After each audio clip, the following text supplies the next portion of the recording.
I was born and raised in Washington, D.C., and I went off to college, but not until, well, after my high school guidance counselor tried to talk me out of going to college.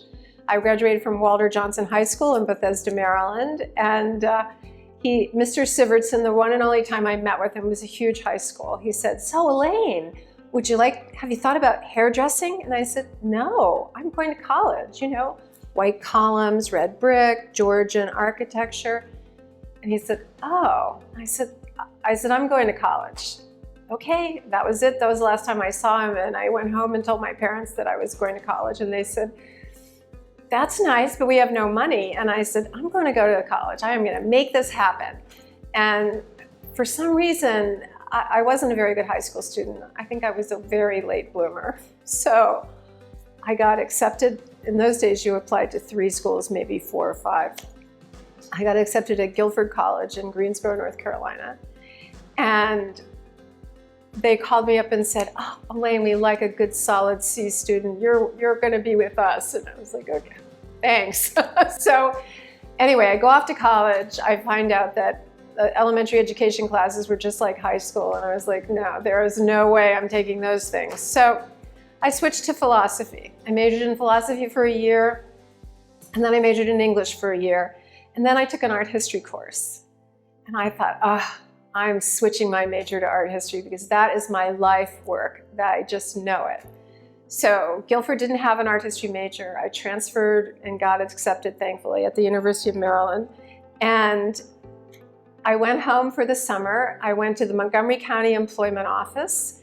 And because my father had gone bankrupt that year, plastic slipcovers were not a big seller. Anyway, so I go up to there, to the employment office, and they send me to the National Library of Medicine. I get to the National Library of Medicine on Monday at 8:30, and the HR people send me to this little group called the Lister Hill Center for Biomedical Communications. Today, it's a 14-story building, but then it was just an office of 4 or 5, 6, 7 people. So as it turned out, that was the most lucky thing that had happened to me in my entire 19 years of living. And I worked as a secretary, and I just happened to be in the right place at the right time when Dave McCarn walked across the mezzanine of NLM and said to Joe Leiter, who was head of library operations, "So, Joe, can I borrow a couple of those computer tapes that you used to print Index Medicus?" And Joe Leiter said, "Why?" Dave McCarn said, "Because I want to put search over him." "What? Nobody's going to want to do that. Are you kidding?" So here we are. Not only do librarians do lit searches, but everyone else in the country knows where PubMed is and uses it. So I was there at the birth of PubMed, which was called Medline in those days. And in those days, you had to train for 6 months to become a Medlars analyst, do your lit searches with Hollerith punched cards on an IBM mainframe. And it was just fascinating. I kept the statistics in different colored pencils for the AIM-Twix experiment that took place using ham radio operators from the Pacific Northwest Regional Medical Library and remote areas in Alaska. It was so exciting. So I finished my art history degree 3.5 years later in the summer of '72. I looked around the room and I thought, these guys are all librarians. Maybe I'll go to library school. And that was it. That was my career decision in the moment. And off I went. I got Dave McCarn and Hal Wooster, 2 leading lights in the information world at that point, to write me recommendations to get into library school. I went off to Maryland and I met Winifred Sewell, who worked at the National Library of Medicine. She was actually the mother of medical subject headings, which we call MESH. And she was my medical librarianship teacher. And we became lifelong friends. So from there, I decided to get a job at NLM to work my way through library school.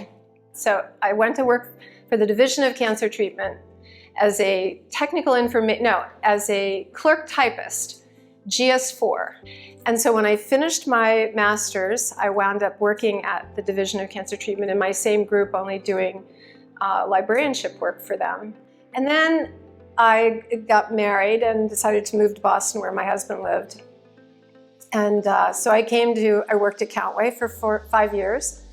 And then I had a son, I had a baby, and I was working too many hours. And I thought, well, let me change jobs. And so I took a job across the hill, over the hill, and at the VA in Boston. And all thinking that it was going to be my transition job. Well, that was 1995, and now it's 21 years later, and I'm still there.